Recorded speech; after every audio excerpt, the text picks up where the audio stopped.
E quem vai levar a caixinha vai ser a irmã Camila. Peço para que venha aqui, por favor.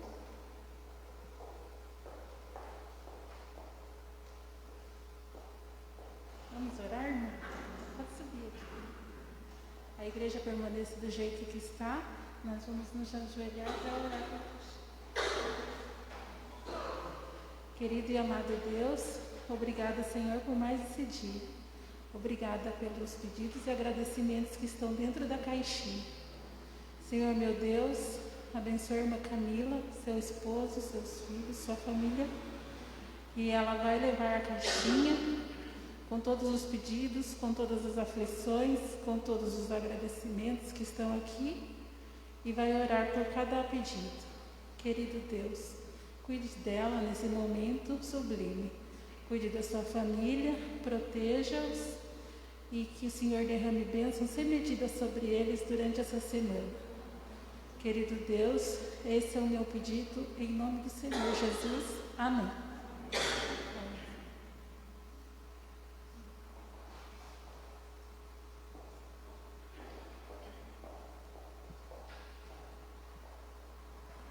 Esses dias atrás nós recebemos aqui na igreja, pregando para nós, o Alex Sime, um líder jovem, né?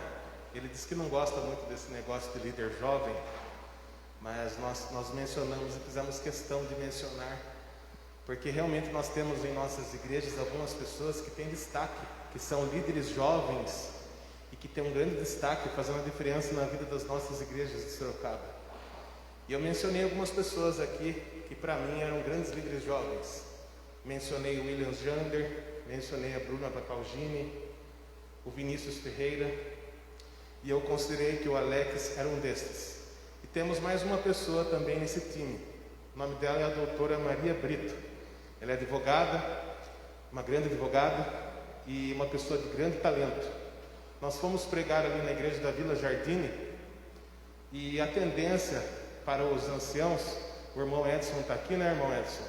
Geralmente nós vamos nas igrejas e procuramos conhecer os demais anciãos, até para convidá-los para pregar em nossas igrejas também.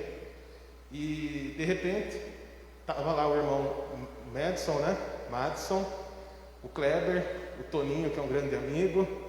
Mas quando eu vi a doutora Maria Brito falando, com toda a intrepidez com que ela normalmente fala e faz as coisas dela, eu senti que a primeira pessoa que deveríamos chamar para pregar na nossa igreja é ela. Então que Deus possa usá-la grandemente e que nós possamos ser abençoados nesta noite com esse sermão. Deus te abençoe e te use.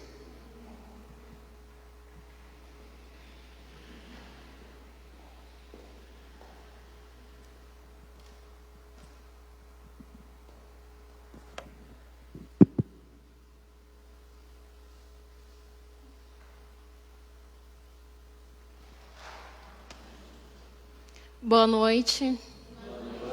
É uma grande alegria, privilégio estar aqui e até mesmo responsabilidade, né? Depois de uma pessoa tão querida por todos, um cristão, um exemplo e até mesmo uma grande inspiração, não só no aspecto espiritual, mas profissional também, do irmão Nelson e aqui da irmã Lucy também. É uma grande responsabilidade depois de tudo que ele falou aqui, mas é com muita alegria que eu estou aqui hoje. Colocar o óculos, né? Porque a visão já não é a mesma depois de um determinado tempo. Mas eu quero aproveitar aqui também e dar parabéns para a moça, que eu não me lembro o nome agora, que veio cantar aqui. E eu senti uma coisa diferente, sabe? Uma coisa serena, a presença do Espírito Santo. E eu te agradeço por você ter me proporcionado essa oportunidade de ter um momento ali com Jesus. Muito obrigada. Você realmente tem esse dom que é um presente de Deus. Mas para não tomar mais tempo, o tema da mensagem é não desacredite e não perca o controle. Se você tiver com sua Bíblia em mão, celular, abra em Jonas capítulo 1, por favor.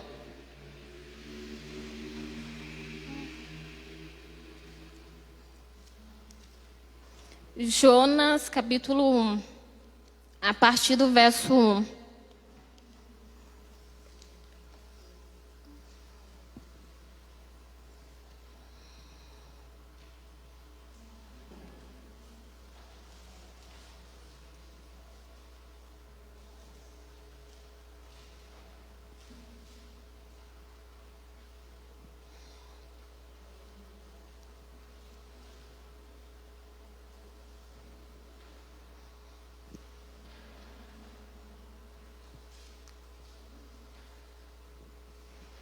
Amém? Tá, vou prosseguir com a leitura.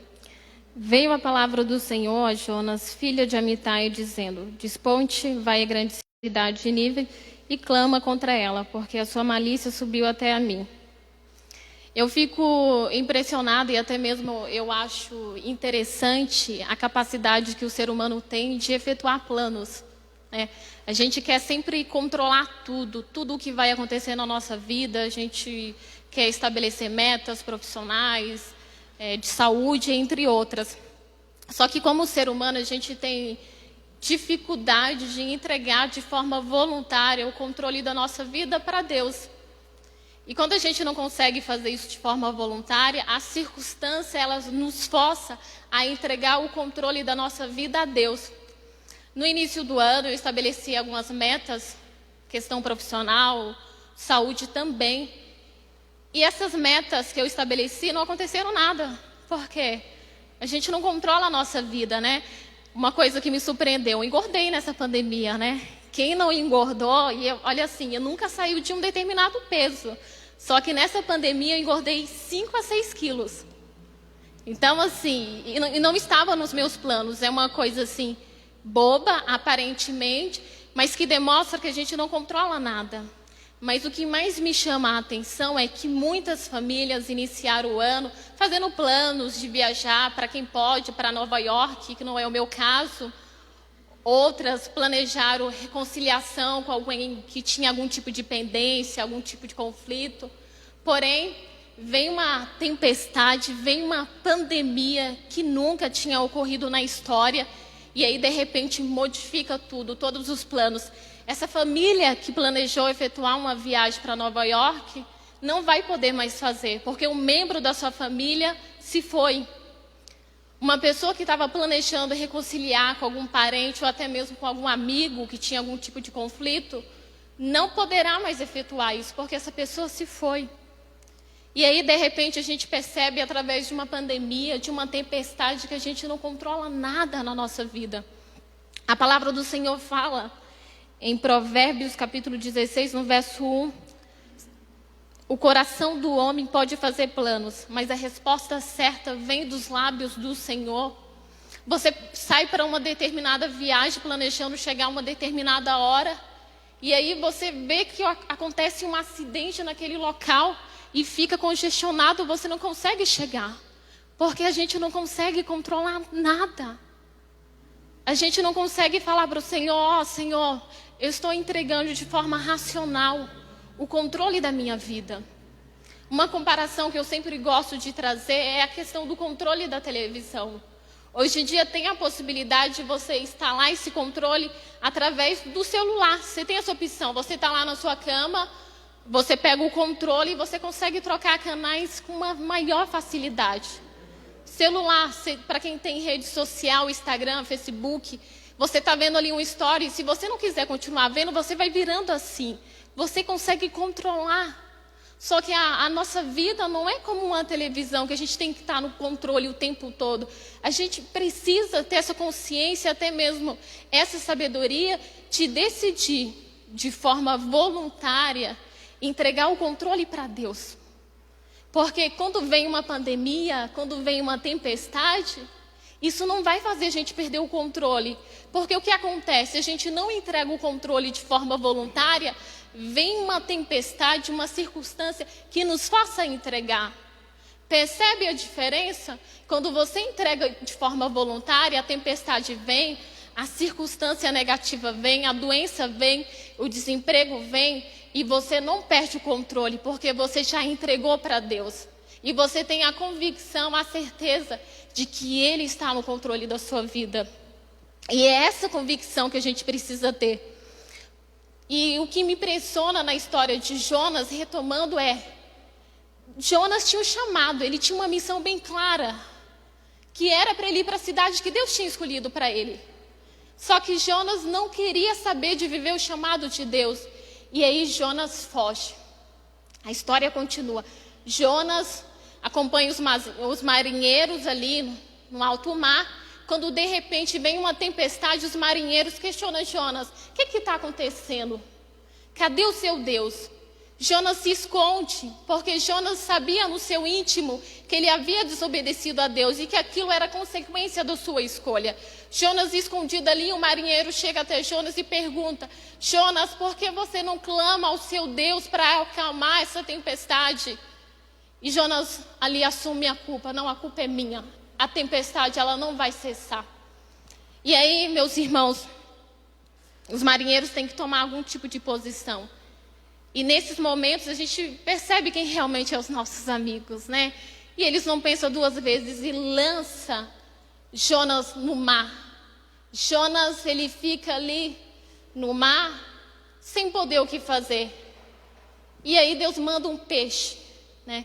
E aí a gente percebe que até o próprio peixe tem a capacidade de obedecer a Deus, coisa que Jonas não havia feito.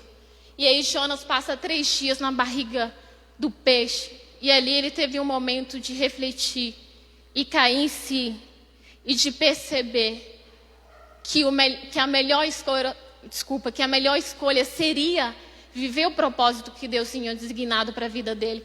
E Jonas, através do peixe, ele chega no local ali designado, para qual Deus já havia orientado ele, e ali ele começa a missão, como vocês bem sabem. Eu quero ainda nessa linha que você abra aí Neemias capítulo 4.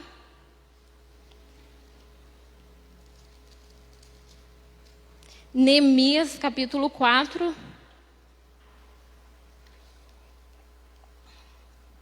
A partir do verso 1.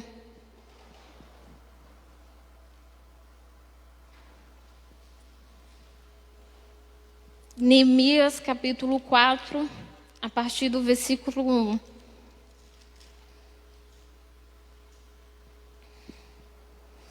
Tendo Sabalate ouvido que edificávamos o muro, ardeu em ira e se indignou muito, e escarneceu-se os judeus. Então falou na presença de seus irmãos e do exército de Samaria e disse: que fazes estes fracos judeus? Permite-se dizer isso? Efetuarão sacrifício? Darão cabo da obra num só dia? Renascerão, acaso, dos montões do pó as pedras que foram queimadas? Estava com ele Tobias, um amonita, e disse: ainda que edifique, vindo uma raposa, derribará o seu muro de pedra. Neemias faz um clamor, continuando no verso 4. Ouve, ó nosso Deus, pois estamos sendo desprezados. Cai o seu opróbrio sobre a cabeça deles e faze que seja despojo numa terra de cativeiro. E aí você percebe que Neemias ele está aqui relatando um trecho da sua história. Neemias ele tinha uma missão de reconstruir o muro, uma missão de recuperar a honra daquele povo. E aí, Neemias, com essa missão bem clara, havia ali diversas pessoas na qual duvidava da capacidade dele de efetuar aquilo que Deus tinha determinado. E aí, falando aqui no verso 4, o próprio Sabalate questiona, eles começam a questionar, a falar: Neemias, que conversa mole é essa, trazendo para a linguagem atual? Não existe a possibilidade de você reconstruir um muro? Outros, prossegue. Mesmo que você tente construir, acredite nisso, eu não vou permitir. E aí entra naquela história das críticas que nos machuca, das palavras que nos destrói. Só que assim, Neemias ele era um cara muito centrado.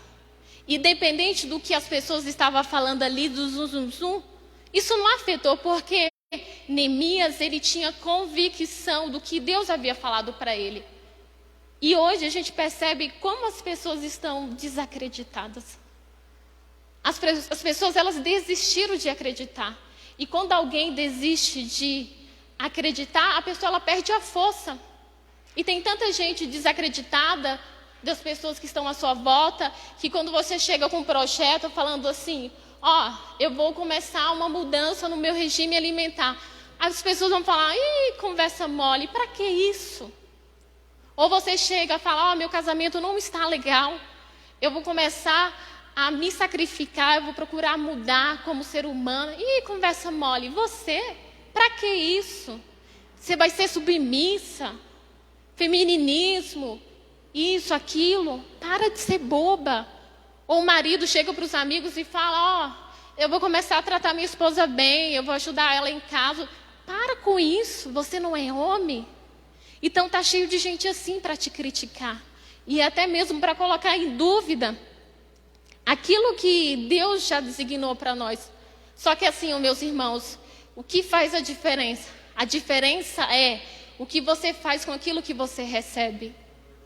Às vezes, dependendo da fase que a gente vive na nossa vida, a gente dá muito poder para o outro. A gente jamais, em hipótese alguma, deve dar esse poder para as pessoas. A gente tem que dar poder para Deus. Porque se Deus falou para você que Ele vai restaurar a sua saúde, Ele vai, porque Ele pode. Se Deus falou para você que Ele vai arrumar o emprego que você está precisando, você vai, porque Ele pode. Se Deus falou para você cuidar da igreja de um determinado cargo e você se sente incapaz, Ele pode. Deus pode. E é essa voz que a gente tem que ouvir. Não as vozes que nos machucam, que faz a gente duvidar do nosso potencial, da nossa capacidade. E eu fico impressionada que na história de Neemias, todos ali duvidavam. E aí o tempo passa, meu irmão, e isso me impressiona. Passou cerca de 52 dias. Neemias, que ouviu a voz de Deus o tempo todo, conseguiu efetuar a reconstrução do muro. E todas as pessoas que estavam ali ao seu redor, duvidando, alfinetando ele, tiveram a oportunidade de se envergonhar da sua atitude. Na nossa vida não é diferente. Deus é um Deus que cumpre promessas diferente do ser humano. Em Mateus, se você puder abrir, por favor, Mateus capítulo 14.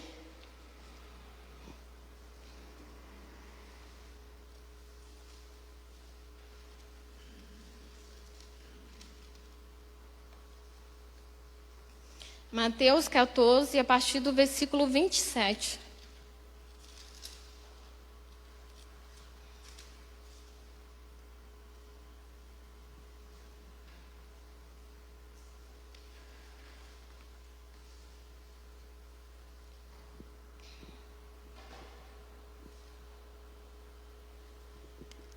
Mateus 14, a partir do verso 27.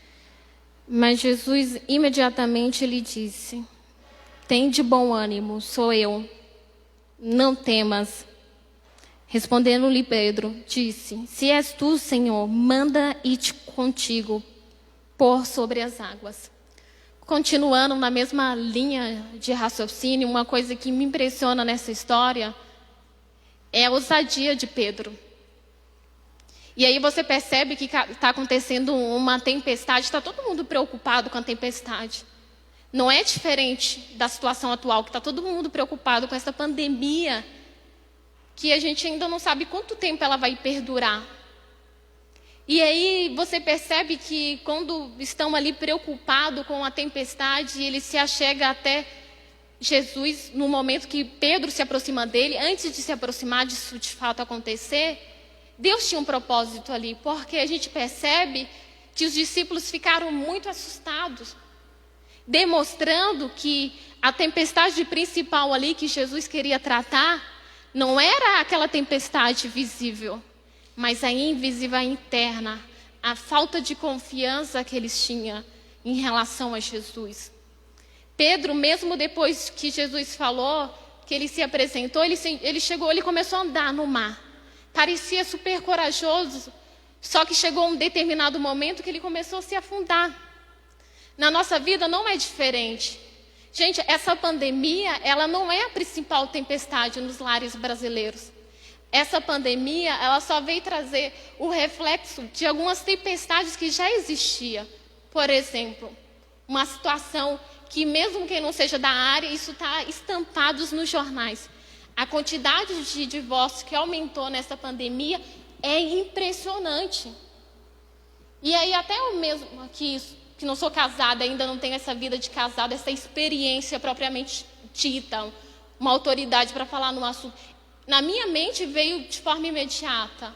Isso aconteceu por quê? Porque a maioria dos casais não passava um tempo integral junto, trabalhava durante a semana e no máximo passava o final de semana. As pessoas não se conheciam, as pessoas não sabem se relacionar. Casamentos infelizes, famílias que estão em guerras, questão espiritual afetada, isso só demonstra tempestades que precisam ser tratadas. E Deus, Ele quer utilizar essa situação. Eu louvo a Deus que, através de uma pandemia, eu estou aqui na igreja numa quarta-feira. Talvez, se não houvesse essa pandemia, eu não sei se eu estaria aqui hoje falando com vocês. Gente, esse ano eu passei uma situação que eu quero compartilhar com vocês, e eu já estou indo para o final. Veio essa pandemia que mudou tudo, e aí eu precisei ficar 2 meses em casa. Depois fiquei com suspeita de Covid, passei por aqueles sintomas assustadores, mas deu negativo. E é uma coisa que mexe realmente com a gente. Mas veio uma tempestade no meu lar também, na minha família. Há cerca de 2 meses, a minha mãe começou a passar muito mal. E aí ela precisou passar em diversos médicos, passou em vários especialistas. Passa numa consulta aqui, passa em outra consulta ali. O médico muda uma medicação, o outro muda e nada faz efeito.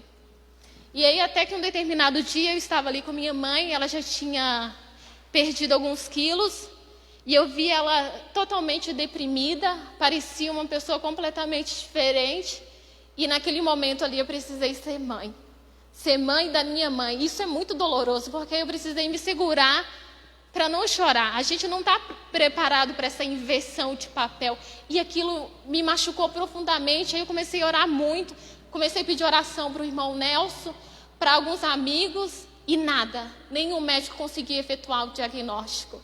Só que aí eu decidi, eu vou entregar o controle para Deus. Eu não consigo controlar. A minha família não consegue controlar. Os meus irmãos não conseguem controlar. Tudo que é necessário está sendo feito. Pois bem, ela fez um exame lá em São Paulo. A gente chegou a esse ponto de ter que procurar especialistas lá. E aí saiu o resultado. Veio o diagnóstico, ainda não é preciso, mas já deu um caminho, melhor do que nada. E o diagnóstico não é bom, porque talvez o caso dela seja cirúrgico. E aquilo me machucou quando eu ouvi aquela notícia, mas eu lembrei. Eu orei tanto pedindo a Deus diagnóstico, e eu não estou no controle de nada. Eu não vou controlar a saúde da minha mãe. Se Deus quiser conceder saúde para ela, Ele vai conceder. Se Ele não quiser, Ele não vai conceder. E louvado seja Deus, porque eu tenho orado pela conversão dela. Entende que a gente não controla nada na nossa vida e que circunstância não pode definir a nossa fé, a nossa relação com Deus? E nessa situação fica bem clara que Deus precisava tratar o medo de Pedro. Ele precisava tratar outras coisas também.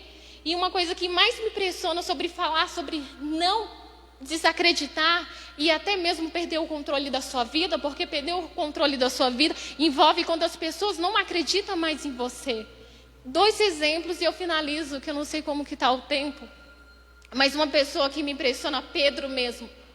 Pedro tinha um relacionamento com Deus, Pedro convivia com Jesus, Pedro presenciou milagres que a gente não presenciou. Então, era uma pessoa que tinha todos os motivos para não negar Jesus.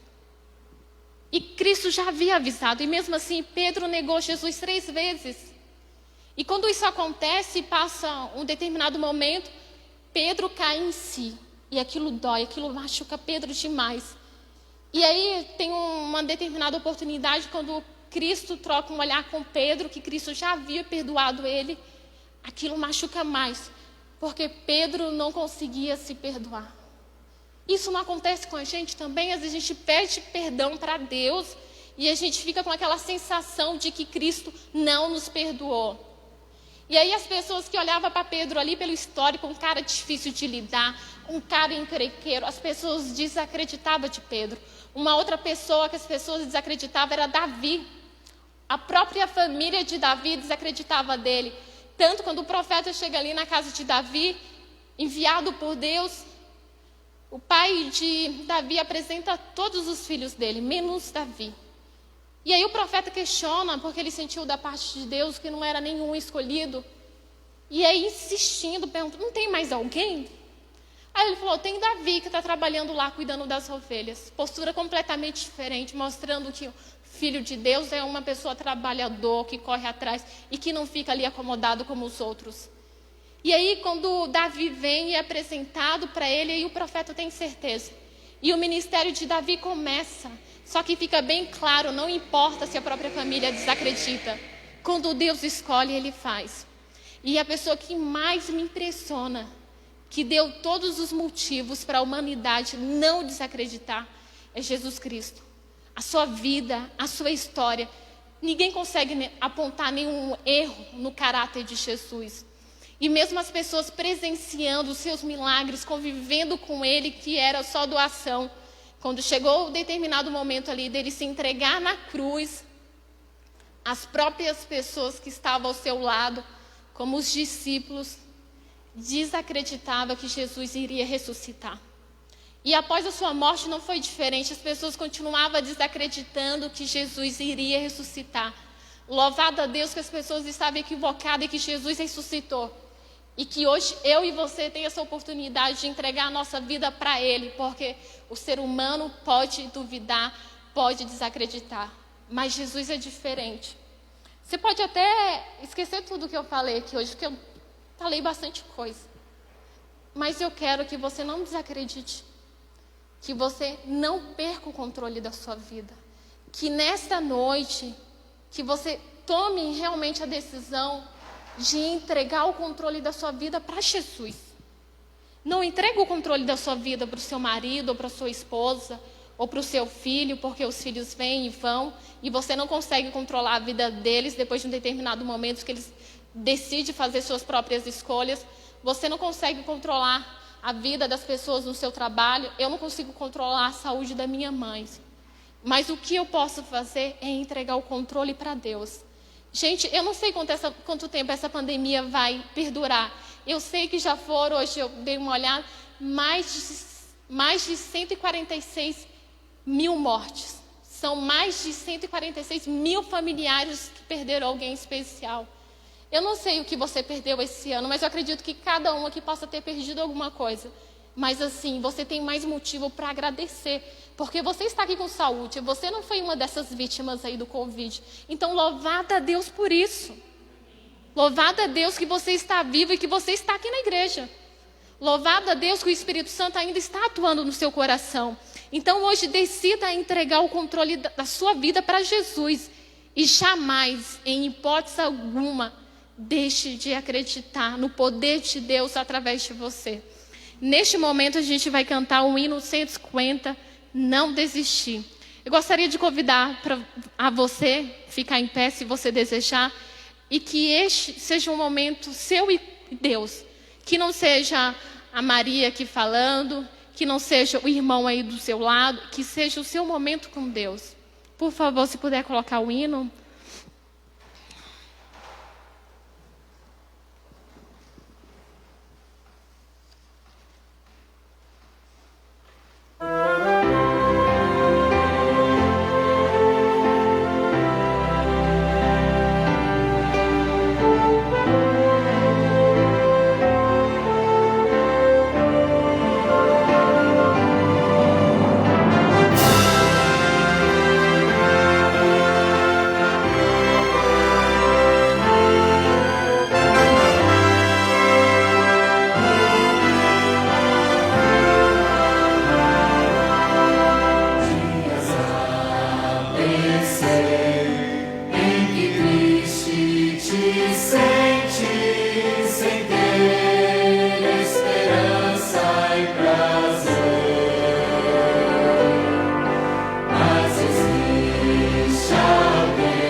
Pai, queremos te agradecer pelo dom da vida, te agradecer pelo teu cuidado, te agradecer por mais uma oportunidade de louvarmos o teu nome e passarmos tempo contigo na tua santa casa.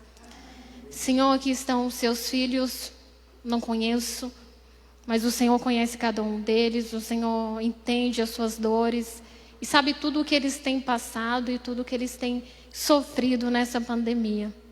Mas neste momento, Senhor, eu peço a presença do teu Espírito Santo. Eu te peço que cada membro aqui sinta a tua presença e que a partir desse momento ele tenha a convicção de que o Senhor está no controle de tudo. Peço também, Deus, que cada um aqui decida de forma voluntária entregar o controle da sua vida para ti, Deus. Que cada decisão, que cada ato seja conduzido por ti, pelo teu Espírito Santo. Eu venho te pedir também, Deus, que essas bênçãos venham se estender por cada familiar aqui representado, por cada membro ausente, que eles possam se sentir tocados pelo teu Espírito Santo também. E eu te peço, Deus, um milagre no coração de cada um. Que o Senhor venha restaurar a saúde física, a saúde emocional e espiritual. E que nenhum membro, Deus, de forma alguma, venha sair daqui sem sentir a sua santa presença, Deus. Te peço que o Senhor nos acompanhe no retorno para os nossos lares e que seus anjos estejam conosco o tempo todo. Deus, que o Senhor também nos conceda pela tua misericórdia, Deus, que a gente possa recuperar tudo aquilo que foi perdido, Deus, que a gente possa recuperar o nosso relacionamento contigo, que a gente possa recuperar o nosso relacionamento com os nossos familiares, que a gente possa ter a oportunidade de reconciliar com quem é necessário e que a gente tenha a oportunidade de entregar a nossa vida todo dia para ti, a cada manhã. São bênçãos que te pedimos pelo santo nome de Jesus. Amém.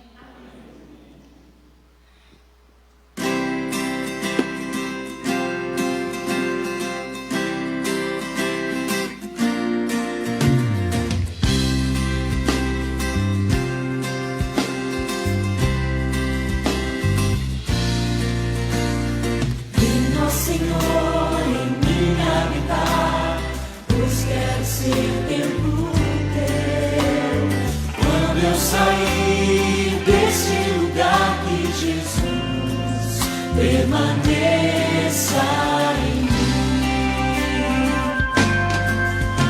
permaneça em mim, permaneça em mim, permaneça.